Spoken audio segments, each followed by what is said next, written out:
appelle la revue documentaire, qui est une activité assez importante dans le cadre de l'élaboration d'un plan de communication. La revue documentaire donc, a été réalisée au niveau des régions cibles de ce projet ISMEA, qui permet d'identifier quels sont les gaps en matière de besoins de la population, ainsi que des prestataires, quels sont les besoins identifiés, mais aussi quels sont les gaps pour l'atteinte donc, de l'objectif qui est donc d'améliorer la qualité des soins au niveau donc, des structures de santé. L'analyse de cette revue donc, a permis d'identifier des gaps. Les gaps par rapport à l'identification et à l'utilisation des services de santé par la population, y compris les adolescents. Cette analyse aussi a permis aussi de voir en matière de demande de soins, effectivement, quels sont voilà, les problèmes qui font que la communauté, y compris les adolescents, n'utilisent pas donc, les services de santé. L'analyse aussi a permis de voir effectivement en matière de communication, il y a un déficit aux différents niveaux, surtout par rapport à ces régions donc, concernées donc, par le projet donc, ISMEA. Et aujourd'hui, cette analyse va nous permettre d'élaborer un plan de communication qui pourra donc résoudre donc, les gaps. Le premier élément qu'il faut prendre en compte, c'est le renforcement de la communication de manière générale au niveau de la communication pour l'utilisation des services SR en matière de CPN, en matière de CPON, en matière aussi d'accouchement dans les structures, mais aussi en matière aussi d'utiliser les services pour la planification donc, familiale. C'est-à-dire aussi, nous a montré de voir effectivement par rapport à la tranche adolescent, effectivement, les services ne sont pas assez utilisés par les adolescents du fait en tout cas de beaucoup de facteurs qui ont été donc identifiés par les enquêteurs.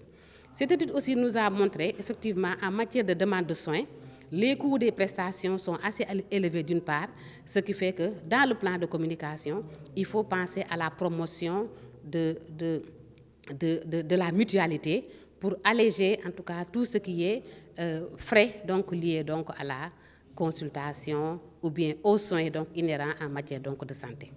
La particularité de la région de Tambacounda, surtout en matière en tout cas d'aspects liés au comportement, nous savons que les normes sociales ont un pesanteur donc, assez avancé donc, en matière de l'utilisation des services. On a vu aussi les pratiques socioculturelles, n'est-ce pas, donc aussi ont un effet par rapport à l'utilisation donc, des services. Ce qui fait qu'aujourd'hui, dans le plan de communication que nous allons élaborer, nous allons tenir compte de tout ce qui est en tout cas problématique inhérent à la région de Tambacounda et de pouvoir donc mettre la main là-dessus pour pouvoir donc résoudre le problème. Nous savons que par rapport aux jeunes, la communication parents-enfants pose problème en tout cas au niveau de la région de Tambacounda.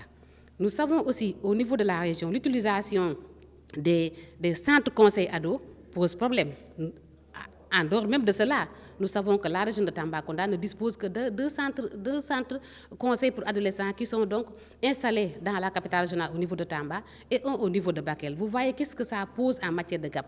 Heureusement pour cela, des espaces donc, pour les ados sont en train d'être mis en place donc, par le programme au niveau donc, des districts de la région, ce qui va encore atténuer l'aspect lié à l'utilisation. Cependant, donc, les activités sont en train d'être menées en ce sens pour qu'au niveau donc, des districts, qu'on puisse avoir des espaces pour recevoir donc, les jeunes. Mais un autre aspect qu'il faut prendre en compte au niveau de la région de Tambacounda, c'est l'accueil, n'est-ce pas, au niveau des structures. Cela demande quoi?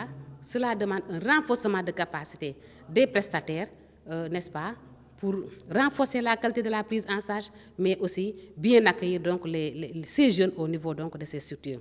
Le troisième élément qu'il faut aussi prendre en compte, c'est l'aspect lié à la communauté.